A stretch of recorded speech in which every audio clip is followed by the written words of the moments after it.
Hello, it's Dervin here, and this is an update from my Behind Enemy Lines project.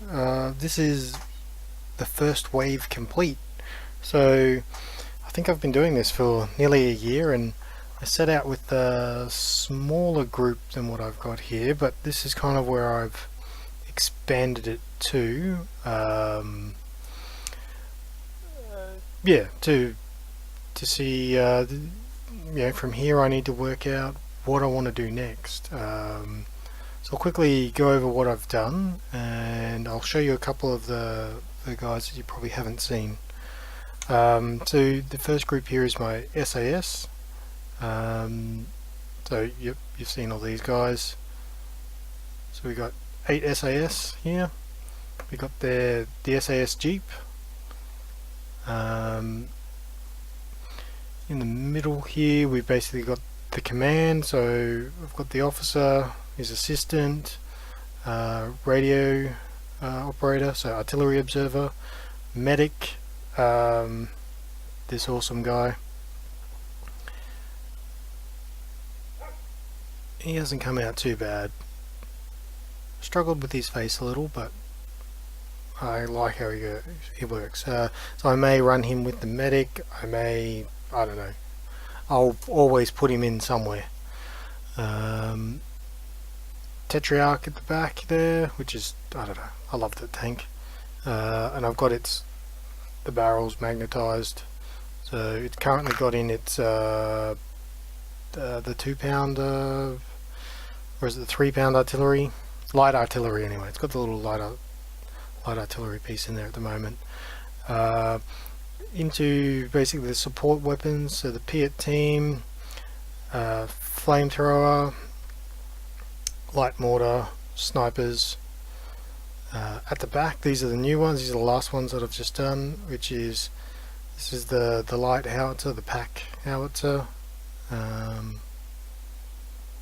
think it came out pretty well. Experimented with it a bit on the base, so these guys come off. I haven't done the magnets yet, so I've got the magnets in the bottom, but I should really drill holes for the magnets. The QF 6-pounder at the back here. Again, pretty happy with this one. All came together at the same time. Couple of rounds on the ground there. Again, these guys can come off. I've had the idea of using this guy with the light artillery, because they won't, unless at the moment with the number of guys I've got, I won't run both of them at the same time. But I can, if I want to use a spotter, I've got him there as a spotter for the light howitzer. Put that down, and then on the end here is just the section of paratroopers. It's been great actually painting these guys. I've definitely got to get some more, but I need to work out, I need to play, I need to play a few games of bolt action, so I've got to hunt around and find the groups nearby. I know there are a few. I mean, hey, if you're in Brisbane and you watch this, contact me and I'm happy to have a game. But I want to play a few games first before I work out to expand. I definitely want to get another section of paratroopers. I want to get a couple more SAS guys so I can run two squads of 6. And I don't know, I want to get a Cromwell as well, because I know later on they replaced their Tetrarchs with Cromwells in certain battles. I'd also love to get a couple more Tetrarchs as well. What else? I've learnt so much actually painting these guys. If I just pick out a couple just to show you, just basically painting skin tones alone. So if you have a look at this guy here, he's probably he is one of the first ones I did. He's one of the test guys. And you can see it's I did okay on the skin. Nothing too good. Um, this is about halfway through. I did the officer. I liked how that turned out, but the skin is very yellow and just a bit flat. And then when you compare it to this guy, is one of the later ones I did.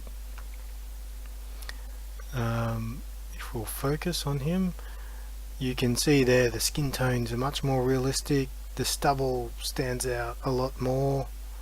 Maybe if I grab like this guy was good. He's got stubble, and I liked how he turned out. But you can tell just the I think it's just the tone of the colours, and they're all the same paints. Actually, it's the same 3 paints that I use, and I've just worked out how to blend them, together just to get the colours that I'm looking for on the skin.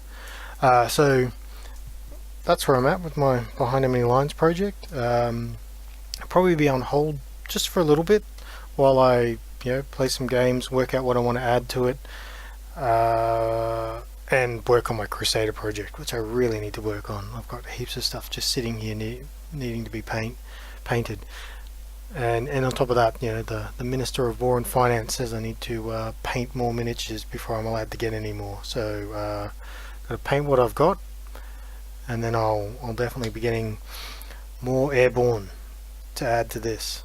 Well, keep hobbying, guys, and I'll talk to you next time.